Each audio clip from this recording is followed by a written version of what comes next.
اس اقبال کو اپنی فکر اور اپنے آپ پر ناز و افتخار تو ہے ہی، لیکن اسے آپ سے شکایت ہے۔ اقبال کو آج کے پاکستانیوں سے شکایت ہے۔ ایک ولولہ تازہ دیا میں نے دلوں کو، لاہور سے تا خاک بخارا و سمرقند، تاثیر ہے یہ میری نفس کی کے خزاں میں، مرغان سحر خاں میری صحبت میں ہے خرسند، لیکن مجھے پیدا کیا اس دیس میں تو نے جس دیس کے بندے ہیں غلامی پہ رضامند۔ اس اقبال کو گلہ ہے کہ میں نے دنیا بھر میں جوش جذبہ اور ولولہ عطا کیا، لیکن میری قوم آج تک ذہنی غلامی کی زنجیروں کو نہ توڑ سکی۔ گوری چمڑی والے تو چلے گئے، لیکن دیسی انگریز آج بھی اس قوم پر حاکم ہیں۔ آج بھی انگریزی بولنے والے کو بڑا دانشور سمجھا جاتا ہے، آج بھی انگریزی لباس کی زیادہ عزت ہے، اور آج بھی ہماری قوم غلامی پہ رضامند ہے، وڈیروں کی، سرمایہ داروں کی، بیوروکریسی کی، اور 2-2 ٹکے کے سیاستدانوں کی، جو ان کی گلیوں میں سولنگ لگوا دیں، جو ان کی نالیاں پکی کرا دیں، جو ان کے گٹر کے ڈھکن لگوا دیں، جو ان کے گیس کے کنیکشن لگوا دیں، جو ان کا آدھا ٹیکس معاف کروا دیں، اور جو تھانے میں کام پڑنے پر ان کے کام آ سکیں، اور اس کے بعد چاہے وہ اقتدار کے ایوانوں میں بیٹھ کر ان کو IMF اور ورلڈ بینک کے سامنے گروی رکھوانے کے سودے کرتے رہیں، لیکن یہ ان کی غلامی کے لیے رضامند ہیں۔ تیرا تن روح سے نا آشنا ہے، عجب کیا آہ تیری نارسا ہے، تنے بے روح سے بیزار ہے حق، خدائے زندہ زندوں کا خدا ہے۔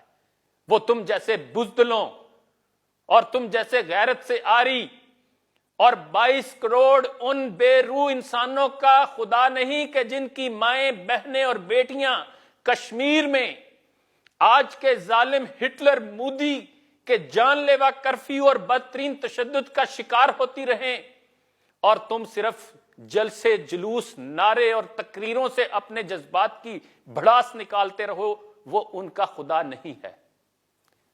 رگوں میں وہ لہو باقی نہیں ہے، وہ دل، وہ آرزو باقی نہیں ہے، نمازوں، روزوں، قربانیوں، حج، یہ سب باقی ہیں، تو باقی نہیں ہے۔ تمہاری یہ تسبیحاں، تمہارے یہ سجدے، تمہاری یہ نمازیں، تمہارے یہ 5-5 لاکھ کے عمرے اور تمہارے یہ 20-20 لاکھ کے حج تمہارے منہ پر دے مارے جائیں گے اگر اے پاکستانیوں تم اللہ کے مظلوم بندوں اور محمد عربی صلی اللہ علیہ وآلہ وسلم کے مظلوم امتیوں کی چیخو پکار پر بھی ان کی مدد کے لیے نہ پہنچے۔ محبت کا جنوں باقی نہیں ہے، مسلمانوں میں خون باقی نہیں ہے، صفیں کج، دل پریشاں، سجدہ بے ذوق کے جذبے اندروں باقی نہیں ہے۔ اے پاک دھرتی پر پیدا ہو کر بھی جھوٹ بولنے والوں، وعدہ خلافی کرنے والوں، ملاوٹ کرنے والوں، ذخیرہ اندوزی کرنے والوں، ٹیکس چوری کرنے والوں، جہیز کا تقاضا کرنے والوں، بیٹیوں کی وراثت میں ان کا حصہ ہڑپ کرنے والوں، اور نیک لوگوں کی بجائے بدماشوں کو ووٹ دینے والوں، خدا کے غضب کو مزید دعوت نہ دو، پلٹ آؤ، توبہ کرو، اپنے گناہوں پر نادم ہو، اپنے گناہوں پر معافی مانگو اور انسان بنو۔ یہ اقبال کا پیغام ہے۔ دل مردہ دل نہیں ہے، اسے زندہ کر دوبارہ، کہ یہی ہے امتوں کے مرض کہن کا چارہ۔ یہ جو امتوں کے پرانے امراض ہیں نا، یہ جو سستی، یہ نکما پن، یہ بے عملی، اور یہ جو تم دنیا کی دوڑ میں پیچھے رہ گئے ہو، اس کا حل یہ ہے کہ دل مردہ دل نہیں ہے، اسے زندہ کر دوبارہ۔ اور وہ اس کو جذبوں سے کہتا ہے کہ یہ سمجھا لہو کی بوند، اگر تو اسے تو خیر، دل آدمی کا ہے فقط ایک جذبے بلند، یہ خون کے لوتھڑے کا نام نہیں ہے، یہ بلند جذبوں کا نام ہے۔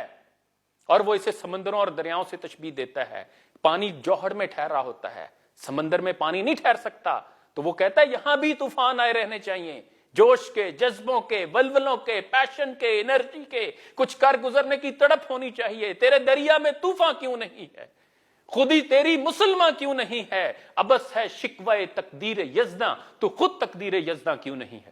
تو خود اپنے آپ کو اس لیول پہ کیوں نہیں لاتا کہ خدا بندے سے خود پوچھے بتا تیری رضا کیا ہے؟ اور کہا بے خلش زیستن نازیستن، وہ زندگی نہیں جس میں خلش نہیں، کچھ کر گزرنے کی تڑپ نہیں، کوئی منگ نہیں، کوئی آرزو نہیں، باعث آتش در تہے پازیستن۔ زندگی تو ایسی ہونی چاہیے جیسے تیرے پاؤں کے نیچے آگ لگی ہو، تجھے بیٹھنے نہ دے، تو سراپا عمل ہو، سراپا جد و جہد ہو، ہر آن کچھ کر گزرنے کی تڑپ تیرے اندر موجود رہنی چاہیے۔ اور اقبال دعا مانگتا ہے کہ کانٹا وہ دے کہ جس کی کھٹک لازوال ہو، یا رب وہ درد جس کی کسک لازوال ہو۔ وہ کون سا کانٹا مانگتا ہے، وہ کون سی درد مانگتا ہے؟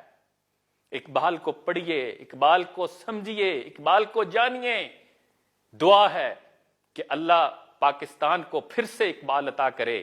عقل ہے تیری سفر، عشق ہے شمشیر تیری، میرے درویش خلافت ہے جہانگیر تیری، ماں سوا اللہ کے آگ ہے تکبیر تیری، تو مسلمان ہو تو تقدیر ہے تدبیر تیری، کی محمد سے وفا تو نے تو ہم تیرے ہیں، یہ جہاں چیز ہے کیا لوح و قلم تیرے ہیں۔